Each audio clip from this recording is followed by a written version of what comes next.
Olá, eu sou o pastor Adejalan Ramos, bem-vindo ao nosso canal. Se você não é inscrito, se inscreva, deixe aqui o seu like, o seu comentário. É muito importante a sua participação. Nós vamos dar continuidade à nossa série de estudos bíblicos relacionados a corpo, alma e espírito. Esse é o tema que nós estamos estudando neste trimestre. E hoje estudaremos a lição de número 9, vontade, o que move o ser humano. A leitura bíblica em classe está baseada em Gálatas 5, 16 a 21, Tiago 1, 14 e 15 e também Tiago 4, 13 a 17. O texto áureo está escrito: digo, porém, andai em espírito, e não cumprireis a concupiscência da carne. Gálatas 5, 16. Bem, dando continuidade ao nosso estudo acerca da antropologia bíblica, mais especificamente corpo, alma e espírito,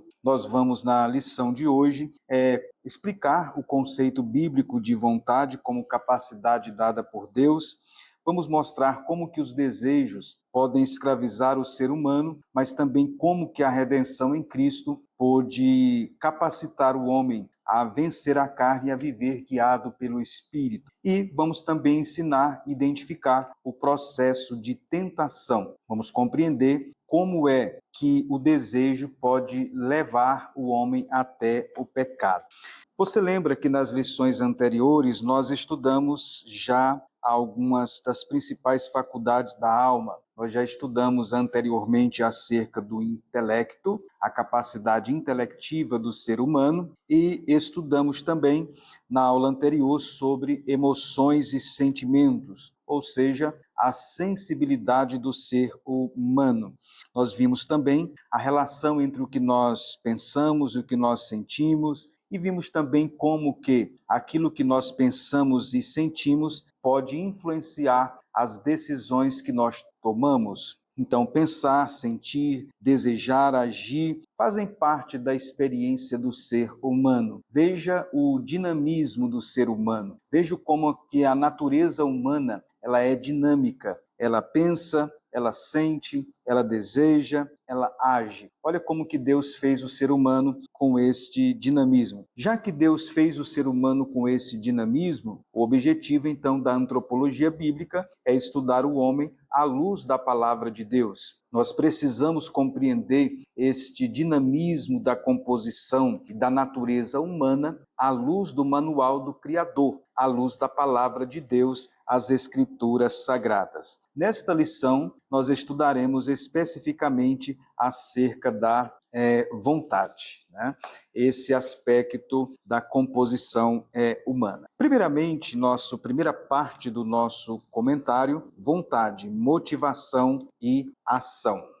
O homem, ele é um ser que deseja. O homem, ele é um ser que tem desejo. Nós podemos observar isso ao longo das Escrituras, ao longo da palavra de Deus. Nós temos alguns momentos na Bíblia que a Bíblia ela enfatiza esse aspecto do ser humano. A alma é visto como a fonte dos desejos humanos. Lá em Eclesiastes 6, o versículo 7, está escrito: todo o trabalho do homem é para a sua boca, ou nepesh, que quer estar relacionado à alma, e contudo nunca se satisfaz a sua cobiça. Os outros textos também, como Isaías 5, o versículo 14, eles falam da alma do homem e, em alguns lugares, o relaciona com a própria sepultura, né?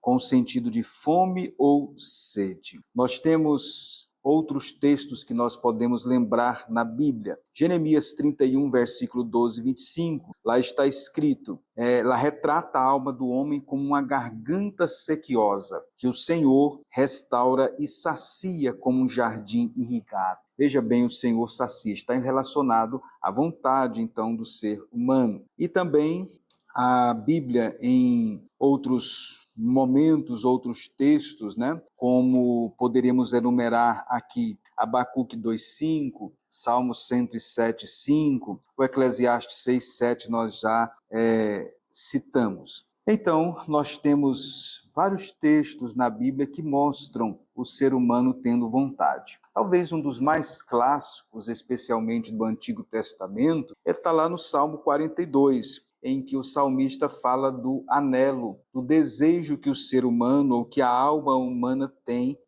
por Deus. Né? A alma suspirando, anelando, desejando a comunhão com Deus. Como a corça suspira pelas correntes das águas, assim suspira minha alma por ti, ó Deus. Veja esta figura de uma corça cansada, perseguida, correndo e tentando procurar águas para saciar.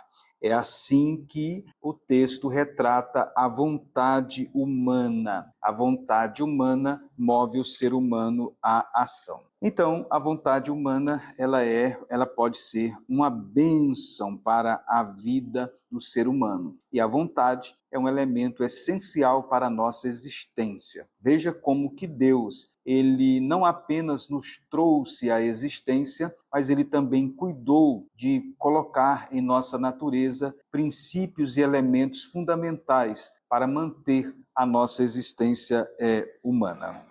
Nessa primeira parte, então, do nosso comentário, nós temos aí o conceito, então, de vontade. Vamos definir, então, ou conceituar o que é vontade. Podemos dizer que vontade é uma força interior dada por Deus e que põe o ser humano em movimento em todas as áreas da vida. Olha esse conceito, então, de vontade. É uma força interior, essa força interior foi dada por Deus e esta força interior é aquilo que põe o homem em movimento. O homem só se movimenta por causa da sua vontade, e isso em todas as áreas da sua vida. É chamado também de volição. É por isso que a gente às vezes utiliza a expressão volição para se referir à vontade humana. É a capacidade, então, que o ser humano tem de desejar, de querer, de almejar, de escolher, de agir. Ela é uma fonte também da motivação. Né? O ser humano age, o ser humano realiza alguma coisa porque ele é motivado, então, pela sua vontade, pelo seu desejo. Sem a vontade não existe ação. Só existe ação porque existe vontade. A vontade, essa seria, então, a definição de vontade. Claro que, segundo as Escrituras, a vontade humana, essa força que é a vontade humana, ela foi corrompida lá no início da história bíblica, que nós chamamos de queda, pelo pecado. Né? Ou seja, o ser humano, então, teve a sua natureza humana corrompida, e isso afetou também a sua vontade. Até a nossa vontade, então, foi afetada pelo pecado. A conversão, ela produz uma mudança, então, no ser humano. E a conversão, ela produz uma mudança também em nossa vontade. Né? Nós, pela graça de Deus se manifestando em nós, o Espírito Santo, ele produz uma mudança interior em nós. Essa mudança interior, regeneração, ela muda tudo em nossa vida, inclusive a nossa vontade e também os nossos desejos. Né? Recorrendo ao o livro Teologia Sistemática de Stanley Orton, quando ele fala sobre este assunto, os componentes básicos do ser humano no Novo Testamento, ele diz que o Novo Testamento menciona a mente, menciona também a vontade, telema, no grego, ou boulesis. A mente fala da faculdade da percepção intelectual, bem como a capacidade que nós temos de fazer julgamentos morais. Em certas ocorrências no pensamento grego, parece formar um paralelo com o Antigo Testamento. Em outros termos, parece que os gregos distinguiam os dois. Ao considerar a vontade ou volição humana, pode ser representada, por um lado, como um ato da mente que se dirige a uma escolha livre, mas, por outro lado, pode ser motivada por um desejo que provém pressuroso do inconsciente. Os escritores sagrados usavam esses termos de várias maneiras, de forma que é difícil você determinar com precisão pelas escrituras onde termina a mente e onde começa a vontade. Então, o conceito de vontade.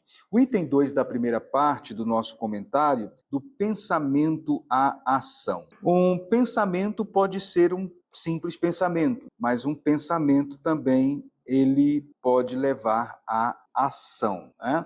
Em alguns momentos, por exemplo, você pode ter um pensamento, por exemplo, de pensar em algo tão somente. Mas em outros momentos você pensa e você nasce um desejo e você começa a agir em função daquele pensamento e daquele desejo que você teve. Ele cita o exemplo aí no comentário, uma viagem, por exemplo. Quando uma pessoa fez uma viagem que lhe trouxe emoção, ele começa a pensar nas emoções que ele teve naquela viagem, aquilo pode trazer nostalgia e ele pode desejar viajar novamente. Esse desejo de viajar novamente pode levá-lo ou motivá-lo a comprar uma passagem e a repetir toda a experiência. Veja então que nesse exemplo que damos, nós tivemos um pensamento, nós tivemos um sentimento, um desejo e uma ação. Veja como que um conjunto de coisas e algo leva a outra. Primeiro se teve um pensamento, depois, em função deste pensamento, nasceu ou sentiu-se, teve-se um sentimento.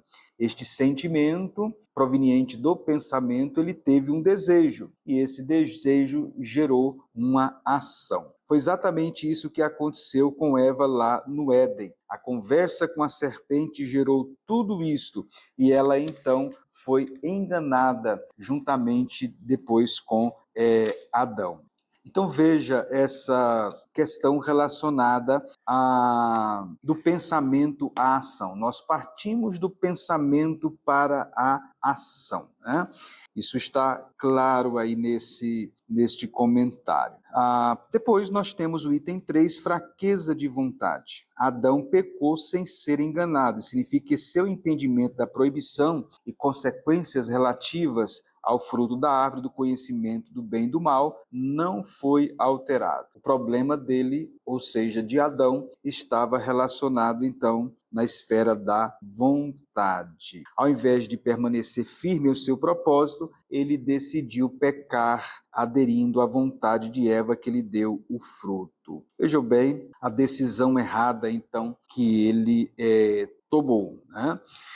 Da violação de uma restrição alimentar a condutas mais graves. Muitas vezes o desejo fala mais alto do que a razão. Nesse caso, muitas vezes acontece a busca, então, pelo prazer, né? A busca pelo prazer e a vida em função do prazer é uma característica da nossa sociedade hedonista. A nossa sociedade hedonista, ela sempre faz do prazer um fim último da vida. E fazer do prazer um fim último da vida pode levar, então, a uma fraqueza da vontade, né? É aí que muitas pessoas entram em vícios, em compulsões, que tem arrastado milhões de pessoas. Os vícios e as compulsões são exatamente em função da busca do prazer, né? E relacionado também à vontade. Nesse caso seria, então, uma fraqueza, então, de vontade, né? Só Jesus pode libertar o ser humano dessas inclinações pecaminosas, dominando a sua vontade, né? A Bíblia fala que aquele que o Filho libertar, né, verdadeiramente ele é livre. Então, a primeira parte do nosso comentário, vontade, motivação e ação. Segunda parte do nosso comentário, desejos da escravidão à redenção. Nesse momento aí da segunda parte do nosso comentário, se estabelece uma relação com um acontecimento histórico do Antigo Testamento. uma das coisas mais trágicas que pode acontecer com o ser humano é ele ser escravo dos seus próprios desejos. O ser humano pode se tornar escravo dos seus próprios desejos. Claro que isso não acontece depois da pessoa insistir, né? Tem uma insistência de forma bem persistente, né? Podemos dizer assim, embora seja um pouco redundante, quando o homem decide de forma frontal confrontar a vontade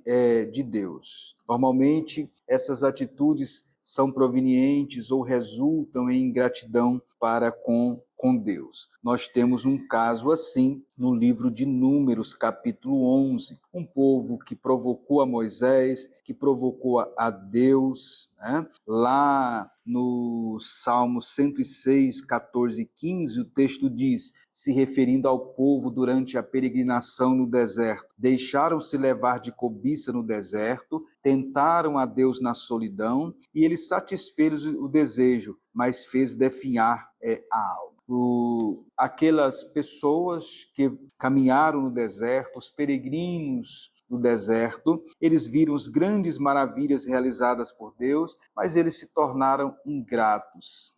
Eles lembravam-se das comidas do Egito e começaram, então, a desejar aqueles alimentos do Egito, aquilo que era servido a eles lá na escravidão. Ou seja, eles desejaram e eles prestaram, vamos dizer assim, entre aspas, um culto a este desejo, né?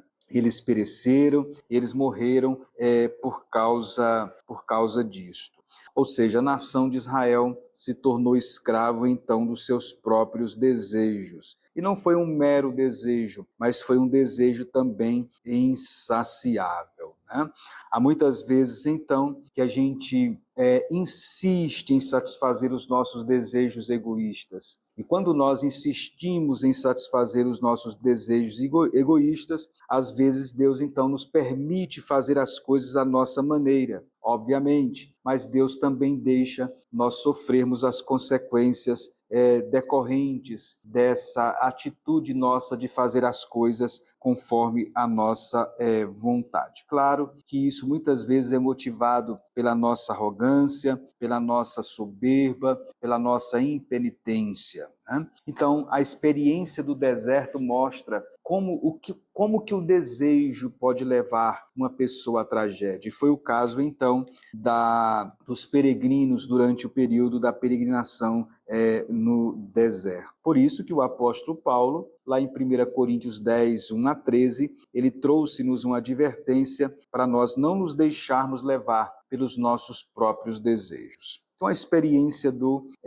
deserto. Mas se nós considerarmos agora no período do Novo Testamento, no período da era cristã, né, nós podemos observar que o problema relacionado aos desejos humanos, ele não aconteceu apenas na esfera da antiga aliança, mas acontece também agora na era cristã, né? Só que agora nós temos uma diferença nesse período da era cristã. É que Cristo venceu o pecado e nos dá poder para também vencer. Obviamente que nós ainda estamos neste corpo mortal, e o fato de nós estarmos neste corpo mortal nos faz, então, enfrentar um conflito espiritual. Todos nós enfrentamos esse conflito constantemente, por causa de nós estarmos nesse corpo. Nós precisamos continuamente lutar contra a nossa natureza, a nossa vontade carnal, né? Há um conflito entre a nossa vontade carnal e a vontade do Espírito. O Espírito para nós. Então, nesse momento, nesse conflito, há uma guerra interior, há uma luta travada, né? E nós, então, chega um momento que nós temos que decidir. Ou nós vamos satisfazer os desejos da carne, desejos estes que são pecaminosos, ou nós vamos atender à voz do Espírito e vamos viver conforme a direção de Deus. Então, Paulo expôs essa questão desse drama, no capítulo 6 e 7 da Epístola aos Romanos. E aí você veja então que nesse período da era cristã há esse conflito aí de desejos em nosso interior, pelo fato de nós habitarmos ainda em um corpo, né, mortal. Mas a obra de salvação realizada por Cristo nos liberta do poder do pecado. Então, o homem, nesse caso, o homem redimido, e é isso que Paulo fala na carta aos Romanos. Na carta aos Romanos, Paulo apresenta essa decisão neste momento do conflito do homem redimido. O homem sente o conflito no seu interior, mas o fato dele ser redimido por Cristo, o fato dele ter a presença do Espírito Santo nele, faz com que ele, quando vai tomar uma decisão, ele tome a decisão motivado então pelo Espírito Santo. Porque, como Paulo disse, que as coisas do Espírito, ou o homem redimido, ele inclina-se para as coisas do Espírito. Por que o homem se inclina para as coisas do Espírito, o homem redimido? Por causa da nova natureza que passou a habitar nele. Mediante o processo da regeneração, uma nova natureza passou a habitar nele, 2 Coríntios 5,17, as coisas velhas já passaram e tudo se fez novo. Agora, nós então temos uma nova natureza. Então, pelo poder do Espírito Santo, não pelo poder nosso, mas pelo poder do Espírito Santo que reside, que mora em nós, nós podemos então mortificar esses desejos então pecaminosos da carne. Veja que os desejos pecaminosos, eles não deixam de existir, mas pelo fato de nós sermos redimidos e pelo fato de nós estarmos em Cristo, nós podemos então vencê-los, porque nós podemos produzir em nós, né, através do Espírito Santo é produzido em nós, o fruto do Espírito. E este fruto que provém do Espírito nos ajuda, então, a ter atitudes que demonstram, então, que nós estamos mortificando a nossa carne. Então, desejos da escravidão à redenção. Aí foi feito, então, foi percorrido este caminho da escravidão à redenção. Agora, nós vamos para a terceira parte do nosso comentário, o ensino sobre os desejos em Tiago. Tiago, capítulo 1, versículo 14 e 15, ele trata dos desejos carnais e as suas consequências. A palavra concupiscência é epitomia, que tem o sentido de maus desejos. É o que Tiago diz. Mas cada um é tentado quando é atraído e engodado por sua própria concupiscência. Veja bem, Tiago 1 e o versículo 14. Vemos então que a tentação ela só acontece porque nós temos desejos pecaminosos. É isso que nós podemos ver aqui à luz de Tiago. Também há um processo que começa de forma sutil, nos seduzindo e que vai se fortalecendo. Então veja a progressão de pensamentos que nós podemos ter à luz do que Tiago ensina acerca dos desejos. Primeiro, é o fato de que só acontece a tentação porque nós temos desejos pecaminosos. Obviamente, nós temos desejos pecaminosos porque nós habitamos ainda em um corpo pecaminoso. Em segundo lugar, há um processo. O fato de nós termos, então, desejos pecaminosos, começa um processo. Este processo, às vezes, ele é bem sutil, e se a gente não tiver cuidado, a gente não percebe. Esse processo, então, ele é sutil e ele é também sedutor. Ele vai de forma sutil, com sutileza, ele vai nos seduzindo, ele vai nos arrastando, né? E à medida em que isso acontece, pois é um processo, ele vai também se fortalecendo. É nesse momento, então, que entra a faculdade da vontade. A faculdade da vontade, ela é retratada como um elemento de comunicação interna com o ser humano. Nesse momento, a vontade que está em nosso interior, né, ela pode ser atraída e pode ser enganada. Pelo fato, então, de nós termos a natureza pecaminosa e o processo sutil para arrastar os nossos desejos começa com essa motivação interior, logo afeta, então, a nossa vontade. Né? A nossa vontade é atraída, a nossa vontade ela é enganada e é uma força muito grande que nós temos dentro de nós. É uma força muito intensa que nós temos dentro de nós. Essa atração e este engano para a natureza pecaminosa, né? Começa a ativar, então, os nossos desejos. Outra coisa que nós observamos que não é possível racionalizar os desejos. Eles têm um terrível potencial de atrair e enganar. Inclusive, o termo aqui é o termo atrair por isca. Né? Ele seduz, é a expressão utilizada aqui por Tiago. Né? A consumação dele, veja que ele vai atraindo, ele vai seduzindo, ele vai enganando de forma sutil, quase imperceptível em alguns casos, né? Até levá-lo à consumação, até ativar o desejo no interior do ser humano, e esse desejo no interior do ser humano vai motivá-lo a fazer uma prática, uma ação. Então, atração e engano. No item 2, abortando o processo. Você lembra que nós estudamos acerca dos pensamentos? E lá na parte final, quando estudamos sobre pensamentos, vimos que devemos interromper os maus pensamentos para interromper a prática do pecado. Aqui, o princípio também é o mesmo. Nós precisamos interromper os desejos para que não haja, então, o pecado. O pensamento, você vê, então, que ele é um acontecimento, né? Uma fase, podemos dizer assim, anterior à vontade. Antes da vontade vem o pensamento, né? Os desejos são ainda mais perigosos que os pensamentos, porque pode influenciar diretamente nossas decisões. Veja que, primeiramente, você tem um pensamento, o pensamento pode provocar, então, um desejo, e o desejo pode levar, então, à prática. Quando está, então, no pensamento, é um processo inicial, mas depois ele vai passando por etapas. Veja como que os desejos pecaminosos em nós, eles acontecem, então, por etapas, né? Quando chega nessa fase do desejo, já é uma fase, então, bem mais intensa. O processo já está bem adiantado. E nessa fase do desejo, não é fácil você interromper. É possível interromper, mas não é fácil interromper, né?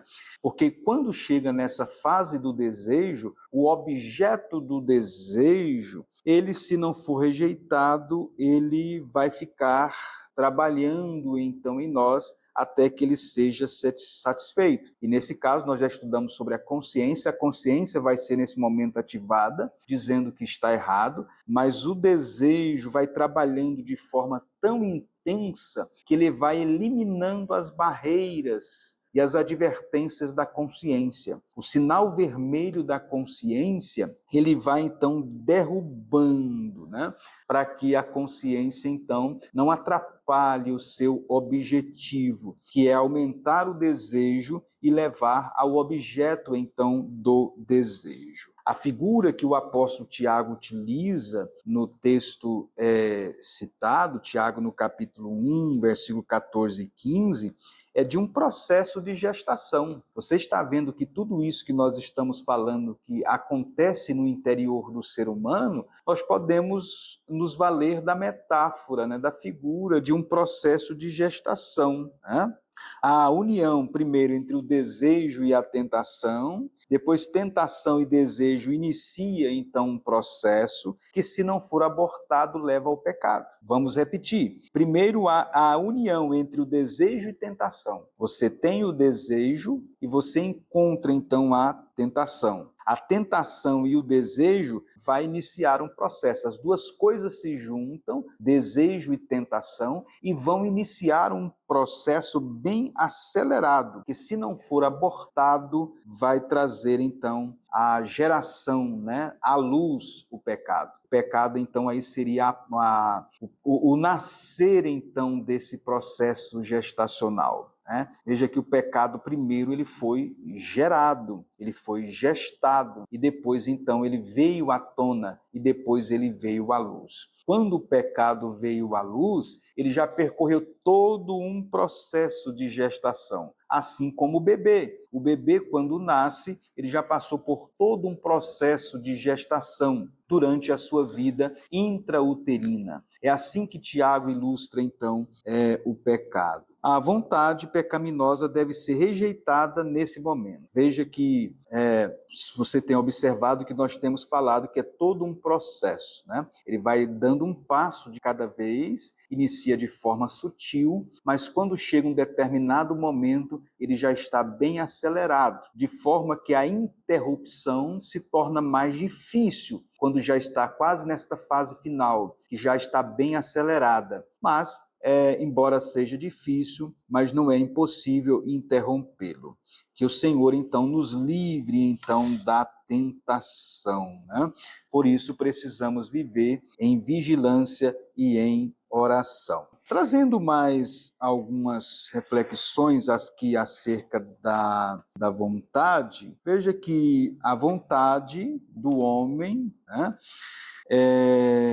funciona por meio podemos dizer, de um caminho entre dois ou entre muitos. O homem, em determinado momento, ele está diante de um caminho, diante de outro caminho ou diante de vários caminhos. E então ele vai tomar uma decisão mediante a sua vontade, né? A vontade, então, seria o poder que o homem tem de escolher entre um ou outro motivo para agir de forma livre. Primeiro a gente decide, depois a gente escolhe, a gente decide, né? Obviamente a decisão está relacionada à escolha, e depois a gente começa então a agir. Primeiro você decide, depois você age. Antes da ação, nós temos então a decisão. É aí que entra então a vontade. Nós temos o exemplo no Novo Testamento do filho pródigo, quando ele decidiu voltar para a casa do pai e depois ele tomou ações práticas para voltar para a casa do pai. Concluindo, apesar da nossa tendência pecaminosa, nós não podemos encarar os desejos apenas de forma negativa. A vontade humana é uma faculdade essencial para a nossa existência. Então veja, nós não podemos considerar a vontade apenas do ponto de vista negativo. Veja que a vontade, ela foi corrompida por causa da nossa natureza pecaminosa. Mas a vontade, que esse aspecto volitivo da natureza humana, ela tem um valor também positivo.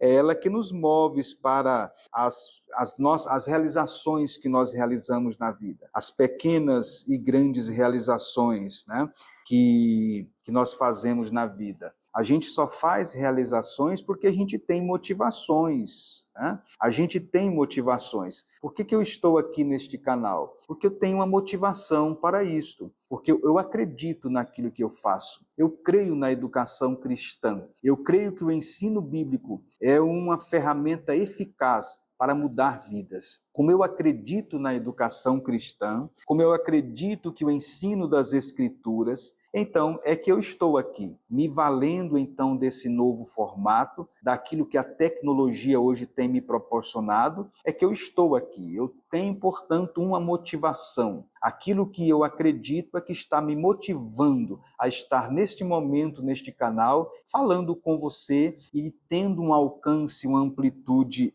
maior, né? Então, o desejo, ele é um fator relacionado para nos gerar ânimo e entusiasmo, né? É aquilo que nos impulsiona a agir, a amanhecer, né? Levantar cedo e partir para a guerra, para a batalha, para a luta, para as tarefas cotidianas. Vejam, você é motivado pelos seus desejos, né? Você levanta cedo e trabalha, né? Se você não é casado, porque você tem uma motivação de estudar, depois de casar, de constituir uma família, quando seus filhos são pequenos, você tem a motivação de lutar pelo futuro deles e dar uma condição melhor para a sua família. Isso é um fator, então, da nossa vontade que nos motiva, que nos impulsiona. Então, Deus colocou a vontade em nosso coração, em nosso interior, com este objetivo de nos impulsionar para a ação. Esse é um fator positivo aqui. Então, caro professor de escola dominical, você deve, na sua aula, considerar isso, o aspecto positivo e negativo da vontade. A mesma vontade que pode nos impulsionar para o bem, a mesma vontade que pode nos impulsionar para as arenas, as batalhas da vida e as conquistas da vida, é a mesma vontade que pode nos levar também para o pecado, né? Então você deve enfatizar esses dois aspectos aqui da vontade humana. Deus colocou em nós essa vontade com esse objetivo, mas a natureza pecaminosa, ela corrompeu este aspecto da nossa natureza humana. Esse é um ponto interessante a observar. Então, essa é a nossa lição de hoje. Vontade, o que move o ser humano. Nós temos aqui no canal vários vídeos relacionados a isso. Estamos tratando aqui de uma série no nosso canal sobre essas questões, né? Que pode também fala sobre mudanças, atitudes em nossa vida, né? Que pode estar relacionado também a este assunto que nós estamos abordando aqui, que é a vontade. Portanto, que Deus o abençoe, que você possa aproveitar este momento na sala de aula. Certamente você tem aí alunos, quem sabe alguns que estão desmotivados, precisam de uma motivação, quem sabe alguns que estão sofrendo as tentações e o processo de gestação do pecado já está quase na fase final. Esta lição pode adverti-lo. Lembre-se disso, o Espírito Santo pode guiar e conduzir você para tornar o ensino bíblico eficiente. É aqui que entra o valor da oração. Nós podemos preparar, consultar nosso material de estudo, fazer o nosso esboço, mas depois de tudo isso, nós precisamos orar e levar isto a Deus, porque Deus conhece as pessoas que vão estar lá na nossa classe no próximo domingo para ouvir este ensino precioso. O Espírito Santo, que conhece o interior de cada um e as necessidades de cada um, pode conduzir-nos neste processo de edificação através do ensino bíblico. Este é o papel do Espírito Santo. O Espírito Santo utiliza pessoas vocacionadas e utiliza as escrituras que ele mesmo inspirou e os mestres que ele mesmo capacitou para tornar o ensino bíblico eficiente e eficaz. É isso que nós chamamos de edificação. Este é o propósito, então, do ensino bíblico. Lembre-se disso e, portanto, dedique-se a alguns momentos em oração para que o Espírito Santo realce as verdades desta lição no próximo domingo na sua classe. São lições que podem ser eternizadas e pode marcar definitivamente a vida dos seus alunos. Você é um educador cristão. Que Deus o abençoe. Deixe aqui o seu comentário. Você, ao terminar de ouvir aqui este vídeo, dedique-se alguns segundos aí a escrever algo. De que forma você foi abençoado, edificado, enfim, ou falar algo aí sobre a sua classe, a sua escola dominical. É importante nós termos esse retorno. Se você nunca falou nada, nunca escreveu nada, deixe aqui o seu comentário, né, para que nós possamos ter um retorno de como você está recebendo esses vídeos. Que Deus abençoe você e nós aguardamos você na próxima lição.